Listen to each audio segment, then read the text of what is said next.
lean on it a little bit more. You don't go totally away from running the football, but you do say, guess what? We can throw it. We can throw it well with a whole lot of confidence. A good run there on first down, and it'll leave them with a 2nd and 2. Okay, no score on that play, but this guy's been a touchdown machine all year long. You know they trust him with the football.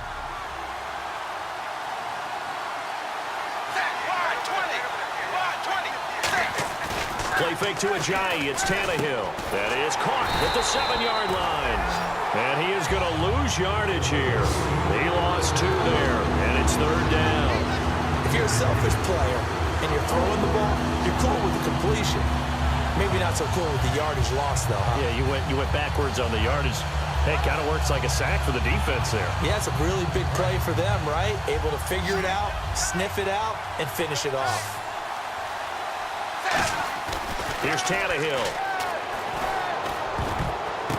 He's got it. Touchdown, Dolphins. Deion Sims, his 2nd touchdown on the season. And the Dolphins are in for 6. That's almost just not right. You cover everybody, but those tight ends, they can be awfully reliable. Very reliable. The defense just has to hate those guys. This drives them crazy because oftentimes you can't match up with them. They have you either with size, speed, or maybe even just strength. The kickoff unit is out on the field, and they will send this one away. This is taken just shy of the 10 here. Now a hit and a loose football. But this will get out of bounds, so possession will stay the same. Now the Jets offense about set to take over as they head onto the field. And following the interception, we'll see what they can put together on this drive. I can hear my old college coach right now. He always used to tell us before every game, the team making the fewest mistakes will win.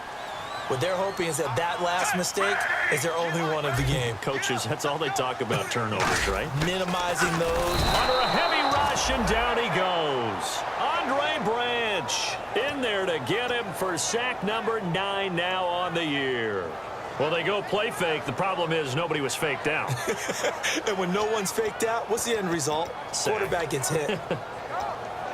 And a long way to go for the offense here on 2nd down.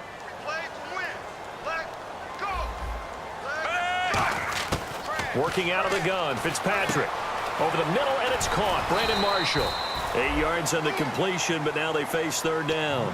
And this time they go underneath for a simple pitch and catch. And not only do you get the pitch and catch, Brandon, but you're able to keep the receiver moving when you hit him with the drag route.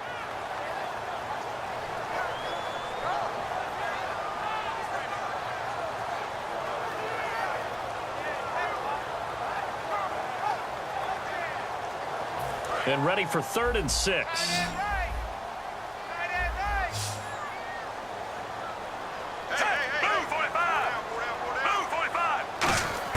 From the shotgun, it's Fitzpatrick. And that is incomplete. Matt Forte, a great receiver out of the backfield, was the intended target. And now it's 4th down.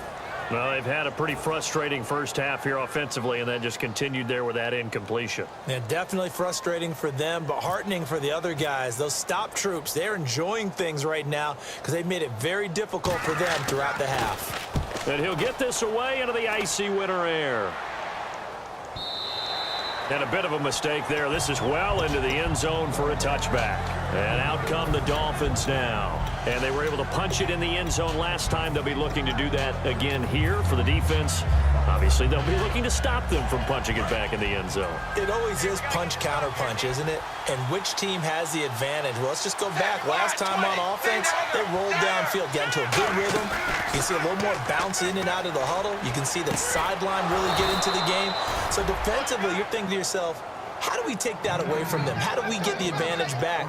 Let's see what they come up with. I think pressure is always the first way to go. You love pressure. I love it. We'll see if they dial it up this drive. Offense comes to the line now, 1st and 10.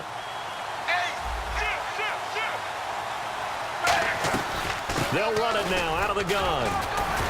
And he was able to shed the tackle, but the reserves come in for the stop. 5 yards is the tally on 1st down. That brings up 2nd and 5. You know what really fires up offensive linemen? When the guy that is carrying the ball behind them can create his own space and break a tackle along the way. One receiver left, two to the right. Here's Tannehill now on second down. And throw right side complete to Parker. 15 yards there on the catch and run.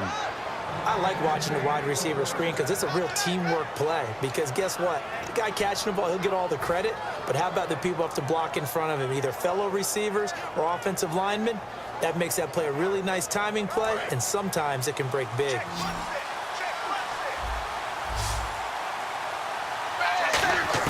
On first down, it's Tannehill. And he hits his target. It's Kenny Stills. 15 yards through the air on a first down. One thing I can say pretty safely, that route is not called if you don't have a guy who can throw the ball and put some mustard on it. Because if you're going to lollipop it in the middle of the field, bad things usually happen. It takes a strong-arm guy who can rifle it in there, and they were able to successfully complete that one. So here we go, 1st and 10 now.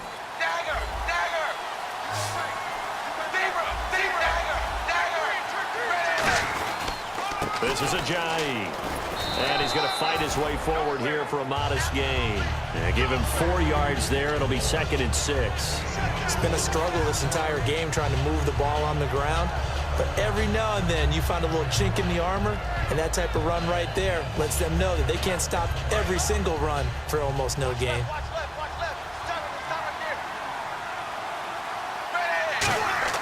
On 2nd down, here's Tannehill.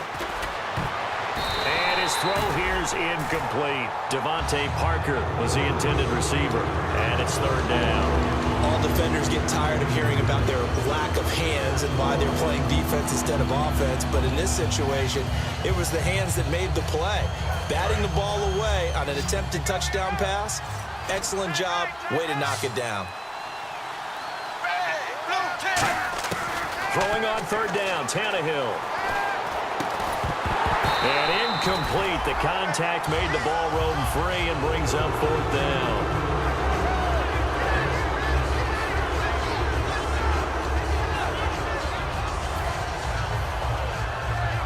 And for the 2nd time tonight, this field goal unit comes out here.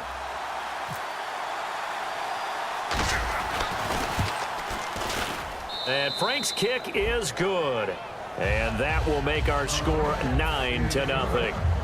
So a good kick that time, and he's able to redeem himself from the previous miss. And fortunately for him, he got the chance to do that not long after missing the first time.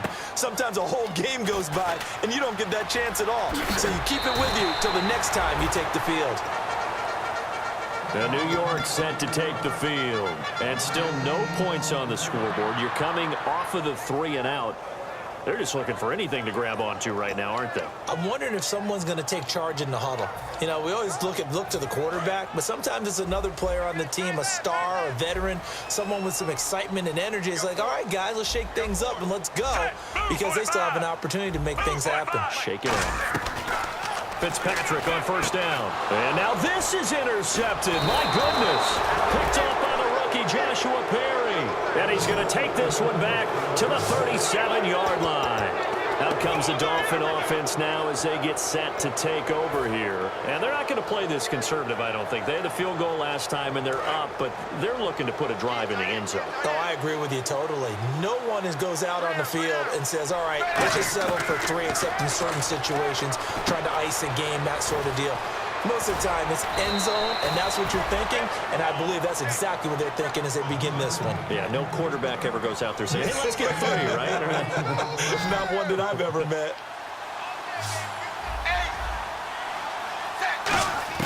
Now a 1st down throw, Tannehill.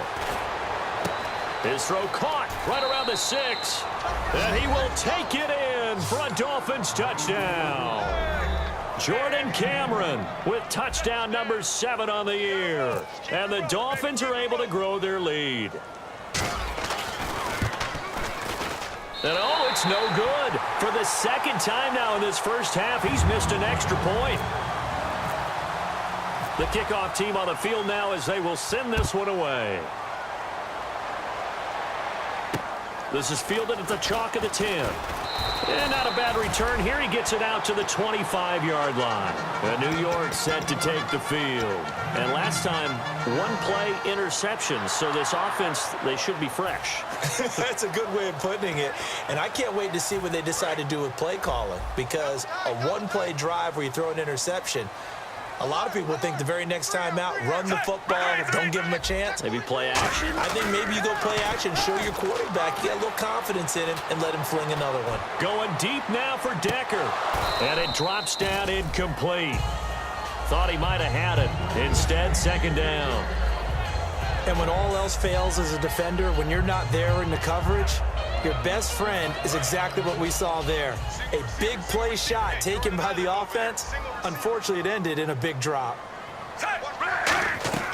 Play action now. Fitzpatrick. And the hit jarred loose. It's incomplete. And he's certainly not a guy that drops that football very often. Indeed, because that's a bit of a surprise. I know he's in the middle of some traffic and people, bodies all around him, but he usually has the focus to haul that one in. And it looks like we've got a dime set here defensively. 6 DBs in the game. To throw is Fitzpatrick. And the third down pass falls incomplete. Eric Decker was the intended receiver, and it brings up fourth down. Here's Brandon Fields now. On for his second punt. He'd take a repeat of his first. My high school coach, John Ford, used to say all the time, if you're in a bad situation, laddie, don't compound it with a bad decision as well. And I think that's what we just saw there. Harassed in the pocket, and he throws into double coverage anyway. He called you laddie? He called me laddie, and that was the nicest thing he called me.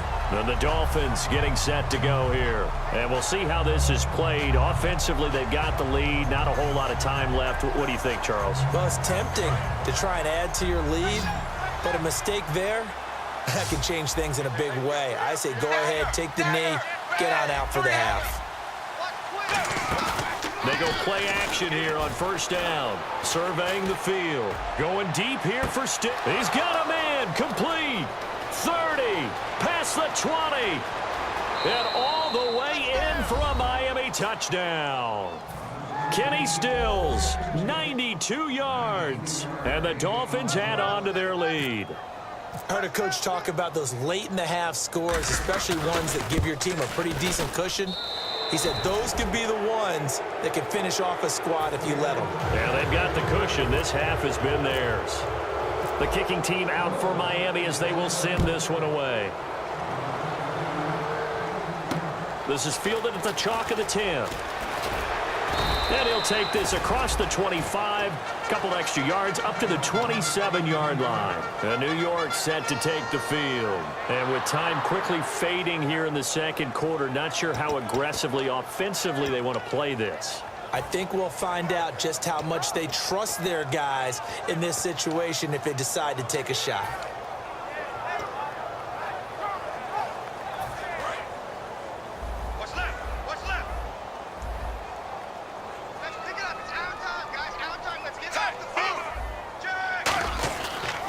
They start on the ground with Forte. And he will lose yardage and be backed up to the 24. A loss of a full 3 yards, and now it's second down. Looking to speed things up here, going with some tempo.